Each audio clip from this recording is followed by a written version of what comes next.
نحمدہ ونصلی علی رسولہ الکریم اما بعد فاعوذ باللہ من الشیطان الرجیم بسم اللہ الرحمن الرحیم سبحان اللہ وبحمدہ عدد خلقہ ورضا نفسہ وزینۃ عرشہ ومداد کلماتہ اللہم انفعنا وعلمنا ما ینفعنا وزدنا علما آمین یا الہی آمین۔ السلام علیکم ورحمۃ اللہ وبرکاتہ۔ امید کرتی ہوں کہ آپ سب خیریت سے ہوں گے۔ جیسے کہ آپ جانتے ہیں کہ ہم نے بک شروع کی ہوئی ہے، بک کا نام ہے اسلام ایک تعارف، یعنی کہ ہم قرآن حدیث کی روشنی میں جاننے کی کوشش کر رہے ہیں اس بک کی مدد سے کہ اصل اسلام ہے کیا۔ ہم اپنے آپ کو سب مسلمان کہتے ہیں، لیکن اسلام میں کون کون سی چیزیں ہیں جن کے بارے میں ہمیں غور و فکر کرنا ہے، کون سی چیزیں ایسی ہیں جن کو سٹاپ کرنا ہے، کون سی چیزیں ایسی ہیں جن کو زندگی میں شامل کرنا ہے۔ تو اس کتاب سے انشاءاللہ ہمیں بہت زیادہ مدد ملے گی۔ تو آج کا جو ٹاپک ہے، ٹائم کو ضائع نہ کیے بغیر ہم اس کو شروع کر لیتے ہیں۔ آج کا ٹاپک جو ہے ہم جس پر بات کریں گے وہ ہے پیغمبر۔ تو شروع کرتے ہیں انشاءاللہ۔ پیغمبر وہ انسان ہے جس کو خدا اپنی نمائندگی کے لیے چن لے۔ اللہ سبحانہ تعالیٰ جب ایک انسان کو اپنا پیغمبر بناتا ہے تو اللہ سبحانہ تعالیٰ کا فرشتہ اس کے پاس آ کر اس کو اس انتخاب کی خبر دیتا ہے۔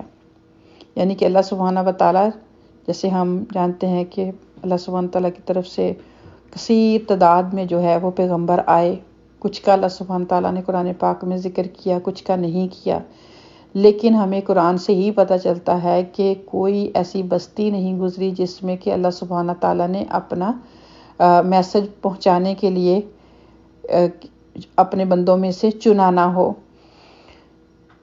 تو پھر یہ چیز ہے کہ جب اللہ سبحانہ تعالیٰ کسی کو چن لیتے ہیں تو پھر فرشتے کے ذریعے ہی، جیسے کہ ہمارا ٹاپک جو لاسٹ تھا وہ فرشتوں کے بارے میں ہم نے تھوڑا سا جانا تھا کہ فرشتہ ہی آ کے اطلاع دیتا ہے کہ اللہ سبحانہ و تعالیٰ نے آپ کو چن لیا ہے۔ اس طرح اس کو یقین ہو جاتا ہے کہ وہ اللہ کا پیغمبر ہے۔ اس کے بعد فرشتے کے ذریعے اللہ سبحانہ تعالیٰ اس پر اپنی تعلیمات اتارتا ہے تاکہ وہ ان تعلیمات سے تمام انسانوں کو باخبر کر دے۔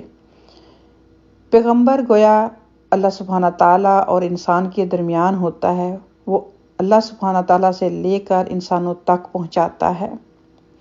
یعنی کہ اللہ سبحانہ و تعالیٰ جب کسی انسان کو چن لیتے ہیں، جیسے کہ ہم دیکھتے ہیں سارا انبیاء کرام کے بارے میں، نبی پاک صلی اللہ علیہ وآلہ وسلم سے پہلے موسیٰ علیہ السلام، عیسیٰ علیہ السلام، ابراہیم علیہ السلام، نوح علیہ السلام، تو اللہ سبحانہ و تعالیٰ نے جب ان کو چنا، پھر ہر چیز جو تھی کہ جب انسانوں کی، جو انسان اپنی منمانیاں کرتے تھے، اللہ سبحانہ تعالیٰ کے ساتھ شرک کرتے تھے، تو انہی کی بھلائی کا ارادہ کر کے انہی میں سے انتخاب کسی بندے کا کر کے فرشتے کے ذریعے پھر ان کو اطلاع دی تاکہ ان کو وہ ان چیزوں سے روک سکے بذریعہ وحی کہ کون سے کام جو ہے اللہ سبحانہ تعالیٰ کو ناپسند ہیں جو وہ کر رہے ہیں۔ تو ہوا کیا کہ بجائے انسان اس چیز کا شکر ادا کرتا کہ اللہ تعالیٰ نے میری اصلاح کے لیے ایک سلسلہ بنایا، لیکن کبھی تو انسان اس پیغمبر سے ضد لگا کے بیٹھ گیا، الٹا اسی کا دشمن بن گیا۔ تو یہ ساری تفصیلات جو ہے ہمیں قرآن پاک سے ملتی ہیں۔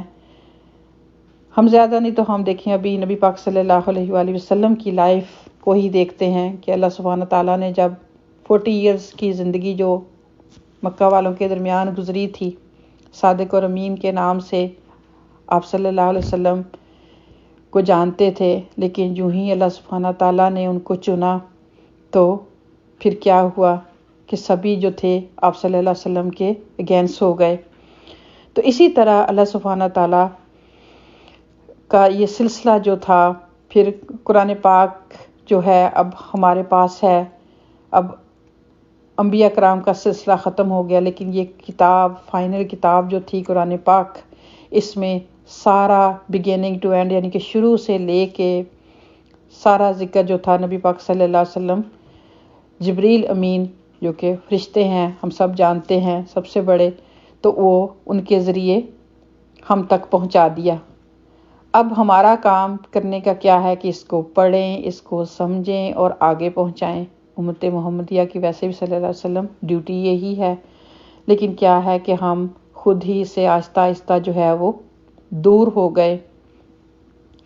تو یہاں پر یہ کہتے ہیں کہ اللہ سبحانہ تعالیٰ نے انسان کو عقل دی اور اس کے ذریعے ظاہری باتوں کو سمجھ سکتا ہے، مگر بہت سی باتیں وہ ہیں جن کو جاننے اور سمجھنے کے لیے صرف ظاہری علم کافی نہیں۔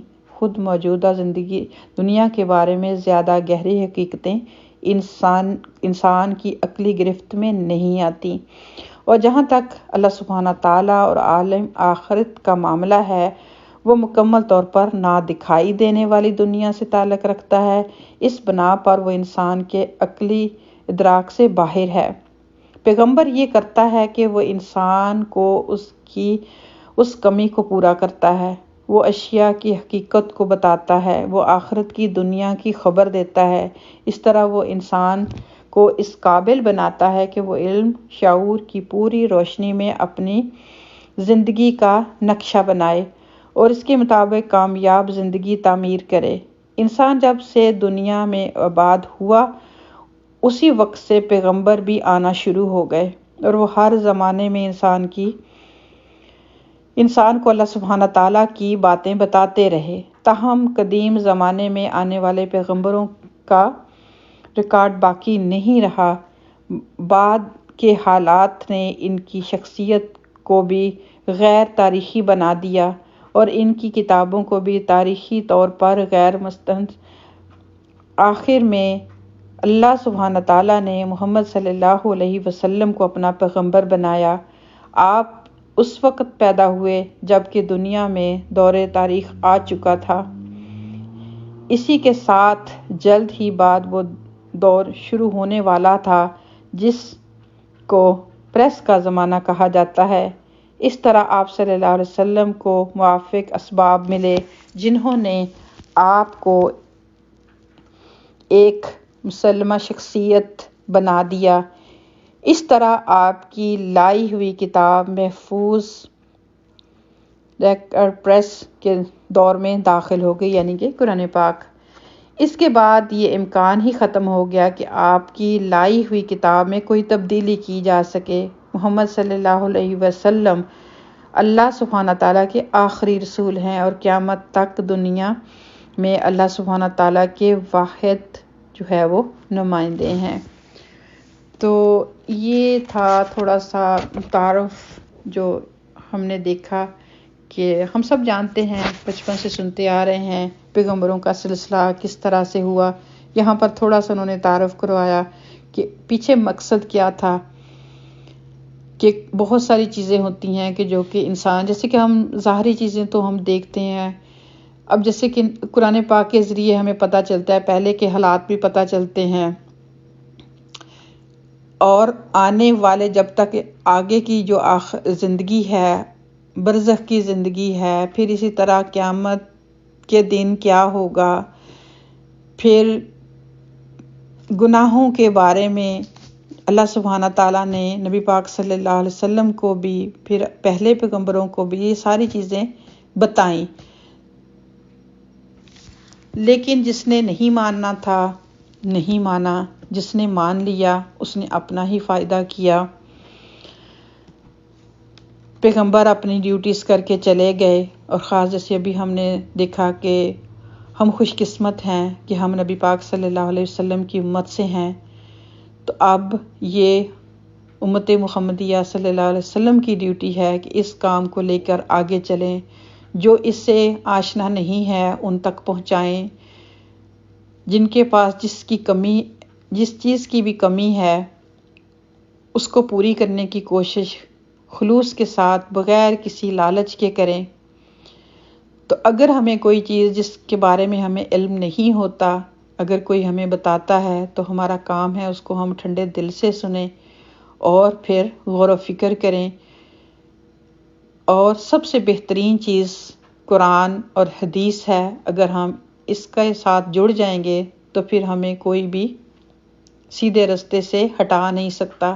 تو اللہ سبحانہ تعالیٰ سے دعا ہے کہ اللہ تعالیٰ ہمارے مزید علم اور عمل میں اضافہ فرمائے. انشاءاللہ نیکسٹ جو ہمارا ٹاپک ہوگا اس پہ ہم بات کریں گے، وہ ہے قرآن. تو ابھی جو ہے انہی چند باتوں کے ساتھ آج کی بات کو میں کمپلیٹ کروں گی. اپنا بہت خیال رکھیے گا. السلام علیکم ورحمۃ اللہ وبرکاتہ.